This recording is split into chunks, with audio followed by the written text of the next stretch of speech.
I'm Mike Pompeo. I'm speaking to you from beautiful Jerusalem, looking out over the old city. I have a big job as Susan's husband and Nick's dad.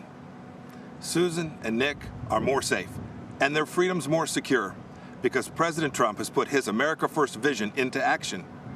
It may not have made him popular in every foreign capital, but it's worked. President Trump understands what my great fellow Kansan President Eisenhower said. For all that we cherish and justly desire for ourselves or for our children, the securing of peace is the first requisite. Indeed, the primary constitutional function of the national government is ensuring that your family and mine are safe and enjoy the freedom to live, to work, to learn, and to worship as they choose. Delivering on this duty to keep us safe and our freedoms intact, this president has led bold initiatives in nearly every corner of the world. In China, he's pulled back the curtain on the predatory aggression of the Chinese Communist Party. The president has held China accountable for covering up the China virus and allowing it to spread death and economic destruction in America and around the world. And he will not rest until justice is done. He has ensured that the Chinese Communist Party spies posing as diplomats in America are jailed or sent back to China. And he has ended the ridiculously unfair trade arrangement with China that punched a hole in our economy. Those jobs are coming back home. In North Korea, the president lowered the temperature and against all odds got the North Korean leadership to the table. No nuclear tests, no long-range missile tests, and Americans held captive in North Korea came home to their families, as did the precious remains of scores of heroes who fought in Korea.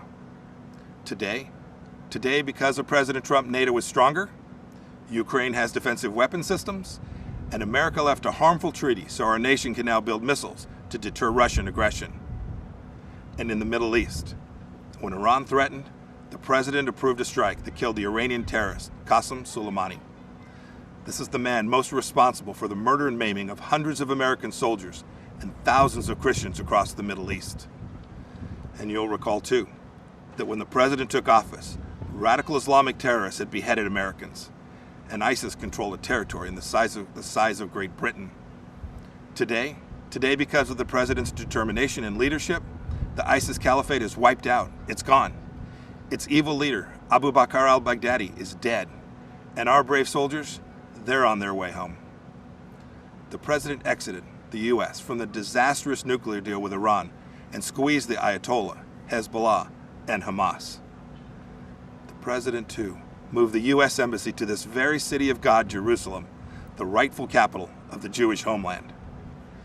And just 2 weeks ago, the president brokered a historic peace deal between Israel and the United Arab Emirates. This is a deal that our grandchildren will read about in their history books. You know, as a soldier, I saw firsthand people desperate to flee to freedom. The way each of us can best ensure our freedoms is by electing leaders who don't just talk, but who deliver. An American hostage, imprisoned in Turkey for 2 years, Pastor Andrew Brunson, said upon his release that he survived his ordeal with these words of Scripture: "Be faithful, endure, and finish well.